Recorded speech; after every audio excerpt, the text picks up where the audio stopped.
Assalamualaikum warahmatullahi wabarakatuh. Perkenalkan, saya Muhammad Lutfi Uloelang, SE AKM AKCA, dosen bidang akuntansi di Sekolah Tinggi Ilmu Ekonomi Pelita Buana, Makassar. Saat ini saya dalam proses mengikuti sertifikasi dosen gelombang 1 yang diselenggarakan oleh Kemendikti Saintek tahun 2026. Saya akan melakukan penyusunan dokumen pernyataan diri dosen dalam unjuk kerja Tridharma Perguruan Tinggi atau PDD UKT-PT. Pada kesempatan ini, saya akan menyampaikan proses pembelajaran pada mata kuliah pengantar akuntansi dengan bobot 3 SKS yang diberikan pada semester pertama program studi manajemen. Mata kuliah pengantar akuntansi dirancang untuk membekali mahasiswa dengan pemahaman konseptual dan keterampilan dasar dalam mengidentifikasi, mencatat, mengklasifikasikan, mengikhtisarkan, serta menyajikan informasi laporan keuangan. Bagi mahasiswa program studi manajemen, pemahaman tersebut diperlukan agar informasi akuntansi dapat digunakan sebagai salah satu dasar dalam pengelolaan dan pengambilan keputusan bisnis. Mata kuliah ini mendukung capaian pembelajaran lulusan, khususnya dalam memahami konsep akuntansi, menganalisis informasi dan data sebagai dasar pengambilan keputusan, serta menyajikan banyak informasi. Adapun materi yang dipilih dalam video pembelajaran ini adalah jurnal penyesuaian yang terdapat dalam pertemuan ke-6. Kemampuan akhir atau sub CPMK yang diharapkan adalah mahasiswa mampu mengidentifikasi kebutuhan penyesuaian dan menyusun ayat jurnal penyesuaian secara tepat. Dalam proses pembelajaran, saya menggunakan pendekatan case method, tutorial, dan latihan penyesuaian. Pembelajaran dimulai dengan pemahaman konsep dasar penjurnalan dan basis accrual yang dilanjutkan dengan menganalisis kasus sehingga mahasiswa tidak hanya mengetahui bentuk ayat jurnal penyesuaian dan menentukan posisi debit kredit, tetapi juga mampu memahami alasan suatu akun harus disesuaikan pada akhir periode. Materi mencakup beban dibayar di muka, pendapatan diterima di muka, beban yang masih harus dibayar, pendapatan yang masih harus diterima, penyusunan aset tetap, kerugian piutang, serta pemakaian perlengkapan. Interaksi pembelajaran dilakukan melalui pertanyaan pemantik, tanya jawab, analis kasus, serta pemberian kesempatan kepada mahasiswa untuk mengidentifikasikan akun, menentukan jumlah penyesuaian, dan menyusun ayat jurnal penyesuaian. Dalam proses tersebut, saya memberikan umpan balik terhadap jawaban mahasiswa agar mahasiswa tidak hanya memperoleh jawaban yang benar, tetapi juga memahami proses analisis yang mendasari jawaban tersebut. Untuk mengukur ketercapaian pembelajaran, saya menggunakan asesmen formatif melalui respon terhadap kasus dan latihan selama pembelajaran yang didukung dengan tes praktik dan tugas kasus sebagaimana tercantum dalam RPS. Penilaian terutama memperhatikan ketepatan mahasiswa dalam mengidentifikasi kebutuhan penyesuaian, menentukan akun yang terlibat, menentukan posisi debit dan kredit, serta menghitung nominal penyesuaian yang secara tepat. Demikian gambaran singkat mengenai rancangan pembelajaran yang saya laksanakan. Selanjutnya, berikut adalah rekaman proses pembelajaran mata kuliah pengantar akuntansi dengan materi jurnal penyesuaian. Terima kasih. Wassalamualaikum warahmatullahi wabarakatuh. Assalamualaikum warahmatullahi wabarakatuh. Waalaikumsalam warahmatullahi wabarakatuh. Selamat pagi semuanya. Bagaimana kabarnya hari ini? Alhamdulillah. Sebelum kita mulai pembelajaran kita hari ini, seperti biasa kita akan berdoa menurut agama dan keyakinan kita masing-masing. Doa dipersilakan. Oke, selesai. Seperti biasa, sebelum masuk ke dalam pembelajaran materi, Bapak akan mengabsen kalian. Cahyani, Daniar, Restu Aulia, Hadir, Pak. Surahma, Izin, Pak. Rizal? Hadir, Pak. Oke, terima kasih. Sebelum kita masuk ke materi pembelajaran, capaian pembelajaran pada hari ini adalah mahasiswa mampu mengidentifikasi kebutuhan penyesuaian dan menyusun ayat jurnal penyesuaian secara tepat. Ya. Oke. Sebelumnya, pada pertemuan sebelumnya kita telah mempelajari tentang buku besar dan neraca saldo. Nah, sekarang Bapak mau tanya, ada kira-kira masih ingat apa itu neraca saldo? Coba, ada yang ini?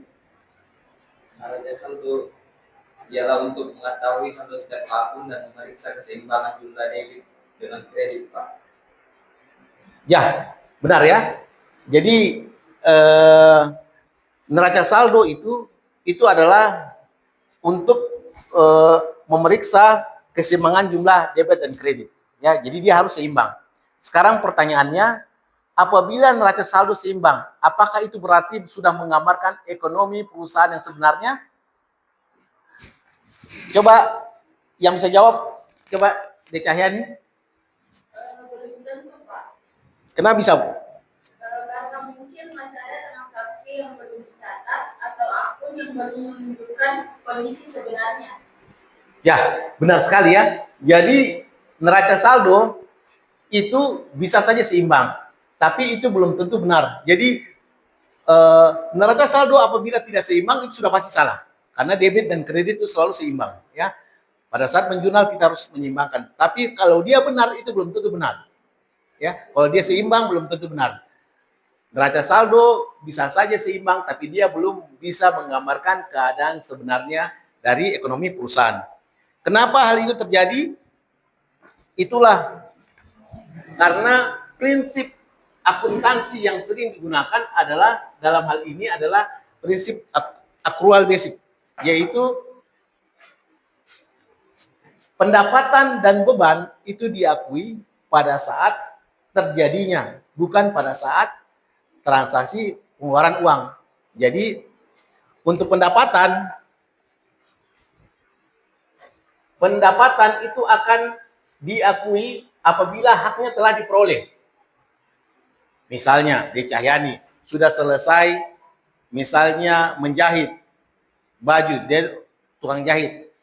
Habis menjahit, kemudian itu belum dibayar. Itu bukan berarti dalam akuntansi itu sudah harus diakui sebagai pendapatan. Haknya sudah ada, tapi belum dibayar. Jadi tidak perlu harus ada dibayar dulu baru diakui pendapatan. Begitu juga dengan beban. Beban akan diakui apabila sudah terjadi beban tersebut. Misalnya beban listrik, kita akan bayar bulan depan. Nah, pada bulan itu kita harus akui sebagai beban. Jadi walaupun kita belum bayar, kita sudah harus akui sebagai beban. Itulah sistem akrual. Sistem akrual inilah yang menjadi faktor utama kenapa dilakukan namanya jurnal penyesuaian. Jadi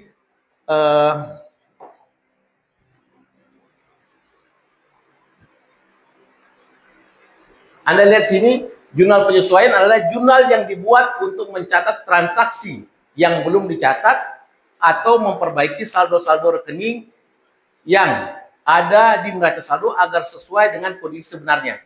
Jadi dari definisi jurnal penyesuaian atau keterangan jurnal penyesuaian ini dikatakan bahwa dia lebih banyak fokus ke neraca saldo. Jadi neraca saldo dianggap bahwa baru menggambarkan kondisi yang sebenarnya. Jadi ada seharusnya pada saat kita siklus akuntansi, jurnal umum, kemudian masuk ke buku besar, kemudian masuk ke neraca saldo, itu sudah kita sudah bisa membuat laporan keuangan karena sudah ada saldo-saldo masing-masing rekening. Tapi karena neraca saldo itu belum menggambarkan keadaan sebenarnya, ya, maka dibuatlah jurnal penyesuaian. Jadi jurnal penyesuaian dulu, baru kita nanti masukkan ke buku besar menghasilkan neraca saldo yang namanya neraca saldo penyesuaian. Itulah dibuat laporan keuangan. Tujuan penyesuaian itu apa? Pertama, untuk menyesuaikan data akuntansi agar sesuai dengan keadaan real. Kedua, menyajikan laporan keuangan yang akurat dan relevan. Ya. Kemudian mengikuti prinsip akuntansi akrual ini tadi yang kita bicarakan. Ya, menyesuaikan data akuntansi dalam keadaan real ini, misalnya Anda mempunyai mobil, Anda beli mobil 4 tahun lalu dengan harga 160 juta, belum tentu harga sekarang 160 juta, mungkin sudah harganya sudah tinggal 100 juta, tapi dalam laporan keuangan Anda karena dalam akuntansi menggunakan sistem historical cost masih tertulis 160 juta. Nah, itulah yang nanti disesuaikan. Itulah yang nanti kita sesuaikan. Ya. Begitu juga menjadi laporan keuangan yang akurat dan relevan. Itu relevan itu jadi banyak transaksi-transaksi, misalnya perlengkapan, Anda beli perlengkapan. Anda mengakui perlengkapan saya ada 500.000, tapi mungkin pada akhir bulan itu perlengkapan itu sudah berkurang. Nah, itulah yang kenapa kita butuhkan namanya jurnal penyesuaian. Misalnya, perusahaan sudah memakai listrik selama bulan Desember, tetapi belum dibayar, nanti dibayar nanti bulan Januari. Itu apakah beban listrik Desember itu boleh menunggu sampai bulan Januari baru diakui, karena bulan Januari nanti dibayar, baru diakui. Coba yang bisa jawab? Oke? Tidak, Pak. Kenapa tidak? Karena listriknya sudah digunakan pada bulan Desember. Benar sekali. Jadi itulah kenapa akuntansi itu disebut accrual seperti itu ya. Jadi pada saat beban itu sudah dinikmati listriknya, itu harus sudah diakui. Jadi beban listrik yang tadi bulan Desember walaupun dibayar pada bulan Januari itu harus diakui pada bulan Desember, beban bulan Desember. Ya.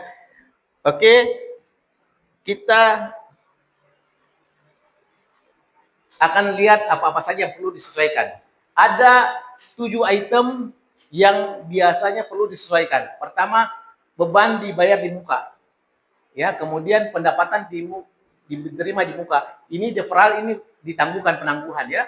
Kemudian beban yang masih harus dibayar dan pendapatan yang masih harus diterima ini accrual. Kemudian penyusunan aktivitas tetap, Bapak kasih contoh tadi mobil, kemudian kerugian piutang, kemudian pemakaian perlengkapan. Oke.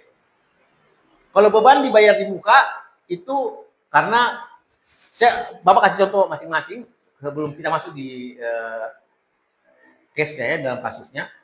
Jadi beban dibayar di muka ini misalnya Anda membayar biaya sewa untuk 2 bulan ke depan, misal atau 2 tahun ke depan sebesar 5 juta.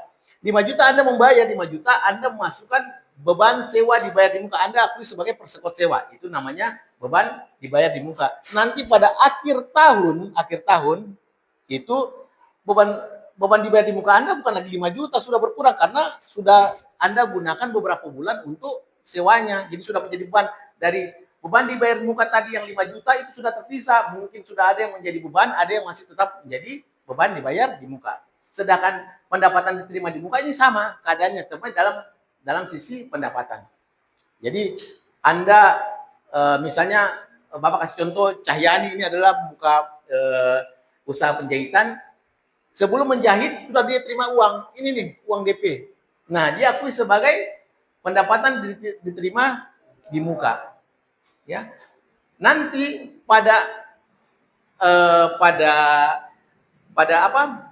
saatnya pada akhir tahun itu mungkin saja pendapatan diterima di muka itu sudah berubah sebagian menjadi pendapatan dan ada sebagian yang masih tetap pendapatan diterima di muka. Beban yang masih harus dibayar ini contohnya tadi listrik ya, beban listrik. Sedangkan pendapatan yang masih harus diterima ini adalah contohnya kebalikan dengan beban yang masih harus dibayar. Ini pendapatan yang masih harus diterima itu kalau ini dari sisi kasarnya ini dari sisi orang yang harus bayar, sedangkan ini orang yang harus terima pembayaran. Tadi jadi ini sisinya dari PLN. Harus ada uang yang dia harus sudah terima, tapi belum diterima, belum dibayar. Nah, itu pendapatan yang masih diterima. Dari sisi perusahaan misalnya dia sewa tempat kemudian belum dibayar, nah ini pendapatan yang masih harus diterima. Kemudian penyusunan aktivitas tetap, aset tetap ini contohnya tadi Bapak contohkan tadi mobil ya. Dalam mobil kerugian piutang. Nah, kalau di sini ini karena ada prinsip kehati-hatian dalam akuntansi. Jadi kalau adik-adik punya utang, misalnya siapa namanya? Rizal punya utang di banyak orang, ya. Rizal kasih punya uang di banyak orang, piutang namanya. Jadi orang-orang berutang sama Rizal. Dari masing-masing semua ini Rizal punya piutang, dia kasih pinjam, ada yang 100, ada 200, ada 300. Nah, totalnya misalnya 3 juta, tapi Rizal itu harus logis bahwa dari 3 juta ini, ya Rizal harus realistis, 3 juta ini tidak semua mungkin bisa dibayar oleh teman-teman. Ada mungkin teman yang miskin sekali, ada yang memang tidak pernah bayar utang. Makanya dari 3 juta ini Rizal kira-kira 10% kemungkinan tidak bisa dibayar. Nah, itu namanya kerugian piutang, mencadangkan kerugian piutang. Ini nanti dibuat jurnal penyelesaian. Pemakaian perlengkapan ini tadi Bapak kasih contoh tentang pemakaian perlengkapan. Di mana Anda beli perlengkapan, adik-adik beli perlengkapan misalnya 500.000, pada akhir bulan mungkin sudah berkurang. Makanya itu harus disesuaikan. Ya. Nah, ini adalah penyesuaian tadi. Ya. Jadi dari yang Bapak tadi terangkan atau sampaikan, pada saat kita membuat analis ayat jurnal penyesuaian, AJP ini ayat jurnal penyesuaian, ya, itu ada yang pertama kita harus lakukan adalah identifikasi kondisi sebenarnya pada akhir periode, seperti ini. Anda lihat, kita harus kondisi sebenarnya. Ada beban perlengkapan 3.500.000 dan ada perlengkapan 1.500.000. Ini yang adalah kondisi sebenarnya. Kemudian bandingkan dengan saldo yang dicatat. Saldo kita bandingkan yang neraca saldo yang dicatat. Perlengkapan adalah 5 juta. Ini kondisi sebenarnya. Nah, kemudian hitung selisih yang harus disesuaikan. Kita menghitung selisihnya. Ya, perlengkapan yang tadinya 5 juta, sedangkan harusnya 1.500.000. Makanya selisihnya adalah 5 juta dikurang 1.500.000, 3.500.000. Makanya jurnal yang kita buat, kita harus seperti ini. Jadi kita pertama adalah melihat kondisi sebenarnya dulu, kemudian melihat apa yang ada di neraca saldo, kemudian menghitung selisihnya, sehingga kita membuat jurnal penyesuaian seperti ini. Ya, oke, kita lanjut. Rupanya masih ada. Tentukan akun debit dan kredit. Nah, di sini yang paling penting ya, Anda sekarang mungkin Anda tahu beban perlengkapan sekian dan perlengkapan sekian. Cuma Anda jangan sampai Anda terbalik dalam menjurnal. Ini ditulis sebelah debit, ini ditulis sebelah kredit. Itu nanti salah. Kalau ini sebelah debit, perlengkapan malah bertambah. Yang tadinya 5 juta menjadi 6.500.000. Ya, makanya ini harus di sebelah kredit yang ini. Nah, lihat ini. Nah, sekarang ini. Ini tidak boleh terbalik. Ya, jangan sampai ada terus perlengkapan pada beban perlengkapan nanti bertambah jadi 3.500.000 menjadi yang tadi 5 juta bertambah menjadi 3.500.000 menjadi 8.500.000.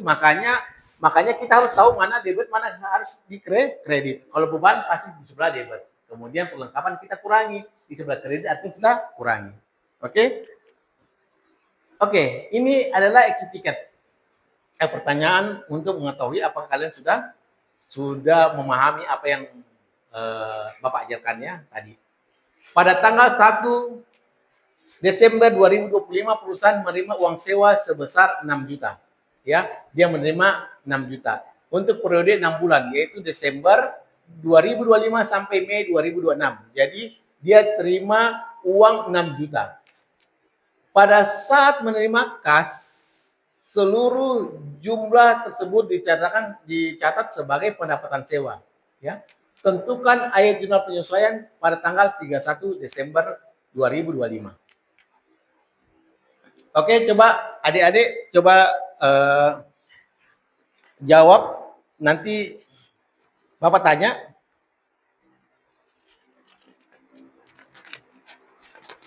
Oke, pertama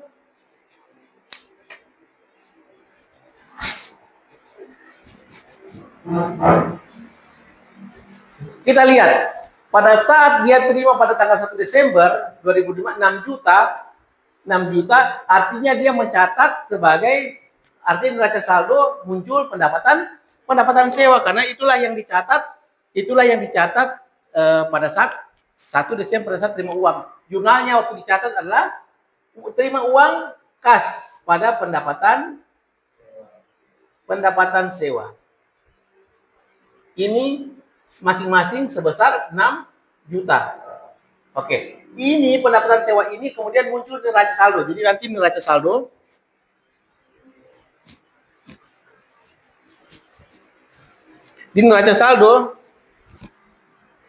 neraca saldo itu akan muncul pendapatan sewa sebesar 6 juta. Oke, ya sampai sini sudah jelas ya. Ini namanya menganalisis. Kemudian kita lihat, ini adalah untuk 6 bulan, yaitu periode Desember sampai Mei 2026. Artinya 1 bulan berapa? 1 juta. Dapatnya dari mana? 6 juta dibagi 6 bulan. Dapat 1 juta rupiah. Ini adalah per bulan. Oke. Nah, berikutnya, siapa bisa jawab berikutnya? Yang bisa jawab tadi siapa? Ayo, siapa bisa jawab? Ini adalah exit ticket untuk mengetahui apakah kalian sudah mengerti apa yang Bapak ajarkan. Ya, jadi Bapak sudah kasih clue-nya. Pendapatan sewa di sebelah neraca saldo adalah 6 juta, kemudian biaya per bulan sewa adalah 1 juta. Nah, sebelum masuk ke kesimpulan, Bapak mau meyakinkan Bapak bahwa kalian sudah mengerti dengan apa yang tadi Bapak sudah ajarkan. Mungkin ada yang masih mau ditanyakan? Ya, oke. Yang ini, oke. Kenapa ini? Misal Pak, saya langsung tulis beban perlengkapan sudah 5 juta. Apakah jumlahnya tetap sama atau berbeda Pak penulisannya? Oke, pertanyaannya bagus sekali ya. Jadi tadi waktu kita menjurnal penyesuaian ini, waktu perlengkapan ini, jurnal yang kita buat adalah beban perlengkapan. Beban perlengkapan, ya. Kita lihat ini bahan perlengkapan, pada perlengkapan kita kurangi. Perlengkapan kita kurangi karena terlalu besar. Dia mengatakan 5 juta pada tinggal 1.500.000. Ini kita masing-masing 3.500.000. Nah, pertanyaan tadi Cahyani, bagaimana kalau dari awal pada saat mau beli perlengkapan langsung dia menjurnal beban perlengkapan? Nah, sekarang kita lihat keadaan sebenarnya adalah ini tidak berubah.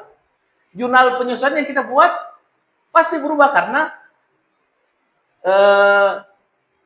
akun yang ada dalam neraca saldo juga sudah berubah. Bukan lagi perlengkapan, tapi beban perlengkapan. Kita lihat sekarang, beban perlengkapan harusnya 3.500.000, tapi di sini terlalu besar. Ya, kemudian perlengkapan harus muncul 1.500.000. Ini belum ada di neraca saldo, belum ada perlengkapan, makanya kita muncul kan. Ya, di neraca saldo kita munculkan perlengkapan, kita munculkan perlengkapan ini, kita munculkan 1.500.000. Nah, itu di sebelah debit. Kemudian di sebelah kredit kita kurangi, beban perlengkapan terlalu besar 5 juta. Kita harus kurangi berapa supaya menjadi 3.500.000, kita kurangi 1.500.000. Jurnalnya adalah beban perlengkapan. Kapan 1.500.000. Inilah jurnal penyesuaian yang kita buat kalau kita menjurnal awal beban perlengkapan. Dan ini adalah jurnal yang kita buat apabila jurnal awal kita adalah perlengkapan. Jadi kembali pada saat kita tidak boleh menghafal namanya jurnal penyesuaian. Tapi kita harus mengerti, kita harus menganalisis. Apapun jurnal yang kita buat dari awal, kita bisa membuat jurnal penyesuaian yang benar apabila kita bisa menganalisisnya. Ya, kita menganalisis apa yang muncul di neraca saldo, kemudian apa yang harus muncul, yang seharusnya muncul, kemudian berapa selisihnya, itulah yang kita buat jurnal penyesuaian. Oke, DCN mengerti ya? Oke, mungkin ada pertanyaan lain? Oke, Niar?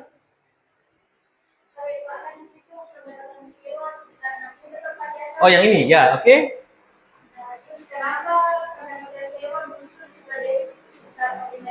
Ya, jadi begini. Ini pertanyaan bagusnya, tolong adik-adik mengerti bahwa kita selalu berpikir bahwa semua yang sebelah debit itu adalah menambah.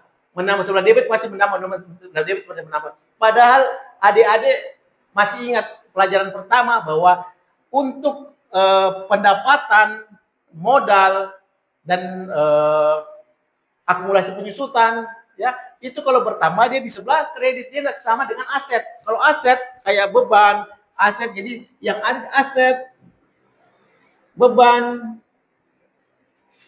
prefer itu kalau dia bertambah dia di sebelah debit, dan sebaliknya dia berkurang dia di sebelah kredit. Makanya ini waktu perlengkapan berkurang dia sebelah kredit, beban waktu bertambah di sebelah.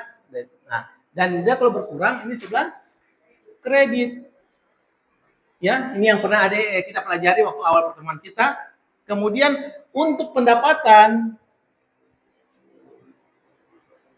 kewajiban atau utang sama modal itu kalau dia bertambah itu dia di sebelah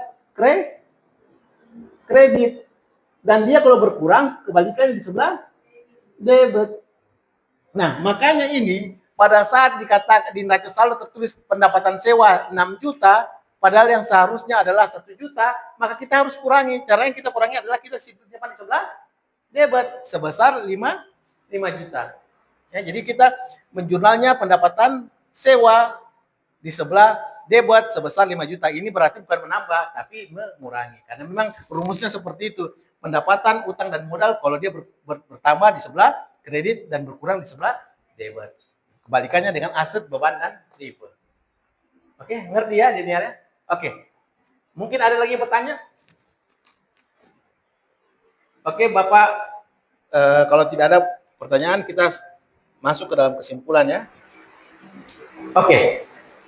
Kesimpulan pertama adalah penyesuaian diperlukan agar akun mencerminkan kondisi sebenarnya yang pada akhir periode. Jadi seperti yang adik-adik tahu bahwa dan tadi kita bicara tentang kondisi neraca saldo awal yang tidak menggambarkan keadaan sebenarnya, seperti contohnya perlengkapan ini. Dia awalnya dikatakan bahwa 5 juta, padahal keadaan sebenarnya adalah sudah berubah beban perlengkapan 3.500 dan perlengkapan 1.500 ya, dan itu harus dibuat jurnal penyesuaian. Kemudian penyesuaian dilakukan berdasarkan basis akrual. Pendapatan diakui saat diperoleh dan beban diakui saat terjadi. Inilah yang munculkan tadi biaya hutang gaji itu masuk ya. Kemudian pendapatan yang masih harus diterima. Itulah kenapa muncul seperti ini ya, penyesuaian. Tidak berhubungan dengan akrual. Kemudian ketiga, jenis utama penyesuaian yang meliputi deferral, akrual, penyusutan aset, tetap, estimasi kerugian piutang, dan pemakaian perlengkapan. Itu tadi sudah Bapak jelaskan semuanya ya. Oke, Bapak kira itu adalah kesimpulannya. Ini adalah referensi yang Bapak gunakan untuk mengajar jurnal penyesuaian. Nah, minggu depan kita akan masuk ke neraca lajur. Jadi jurnal penyesuaian yang kita buat ini kita akan masukkan ke buku besar sehingga menghasilkan neraca saldo yang benar, namanya neraca saldo penyesuaian. Itu adalah dasar untuk membuat laporan keuangan. Nah, kita akan masuk ke dalam neraca lajur, di mana neraca lajur itu bukan masuk dalam siklus akuntansi yang resmi ya, tapi dia sangat membantu dalam membuat laporan keuangan. Untuk tugasnya ada nanti bisa lihat di di link yang Bapak kasih nanti, mungkin di grup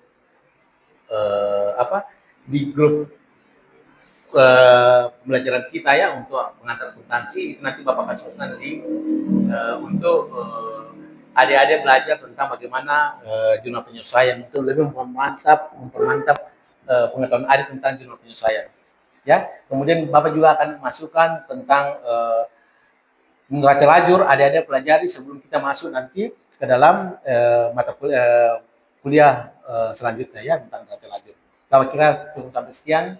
Terima kasih semua atas kehadiran kemudian perhatiannya.